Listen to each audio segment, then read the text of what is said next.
Hi everyone, it is Fitz with your daily delivery. Hope you're doing well. I'm really good. We had a great opportunity to speak with four offensive assistant coaches for Kansas State football on Thursday morning. I had to think what day it was. And it was very enlightening in many ways. Today we're going to deal with discussions with Brian Lepak, the new offensive line coach for K-State. Now, I'm just going to say this up front before I give you some spiel here. I think this dude's a future head coach, and he's in his learning and growth process, something we'll discuss in a minute. First, remember to subscribe to this YouTube channel. It helps us out quite a bit. And also, we got a new sponsor. We're sponsored by Coldest.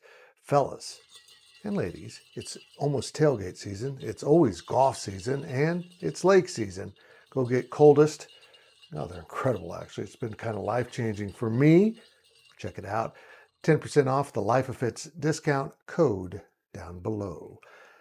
Well, Brian Lepak is taking on a big duty, replacing Connor Riley and coaching 5 positions on the team. Okay, he's got Drew Little, former K-State offensive lineman, as his assistant line coach, but I tell you what, nobody else coaches that many guys on the team. You've got D-ends coach, you got a nose tackle coach, linebacker, safeties, corners. They only coach a few guys at once. The offensive line coach has 5 positions and must coach them with all of these different blocking schemes. Coach Lepak talked about how being a tight ends coach is a natural transition to becoming the line coach, because this is his natural position. This is where he wants to be. But Connor Riley did it too. He started with tight ends.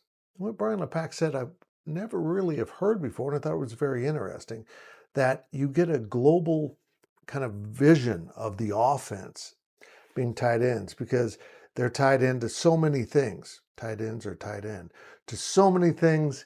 You learn how personnel groupings work with different line blocking. That I know it was deep football stuff, and I hadn't really thought of that with different personnel on the field, you might want to block for Dylan Edwards as the running back differently than someone else. It was fascinating. But I also get this sense of supreme confidence that this dude knows what he's doing. And I also ran into a few people ask about him. They said, man, he's on top of his stuff. He is really impressive. We talked about the loss of George Fitzpatrick. We don't know when he'll be back. He won't be available in Ireland. And now that John Pastore's moved in there, he's not worried one bit. In fact, he talked quite a bit about his depth. We've mentioned this. The numbers are down at offensive line as they've trimmed down the overall player count at Kansas State to adapt to the 105 limit that is coming.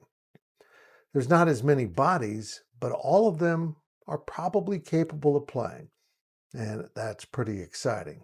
It sounds like he's going to have a very deep line. In fact, he's got 3 or 4 tackles he feels really good about without Fitzpatrick, who will be back.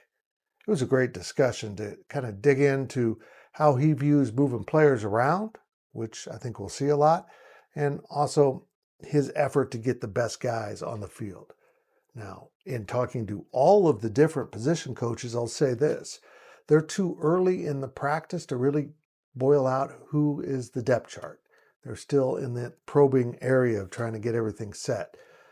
I imagine the coaches that we talk to later in fall camp will have a little bit more knowledge about it. But none of these coaches, the offensive assistants, and of course that covers everyone except offensive coordinator Matt Wells, who handles the quarterbacks, all of them are still trying to find their way. The receivers are better. The line seems pretty stacked. The running backs, well, they're confident. And of course, quarterback Avery Johnson is going to be pretty good. We also talked to Luke Wells, Matt's brother, who's taken over tight ends, and he's got to feel like a lottery winner. And in case you're wondering, he said Lincoln Cure is doing some things that are impressive for a guy that just showed up in the summer.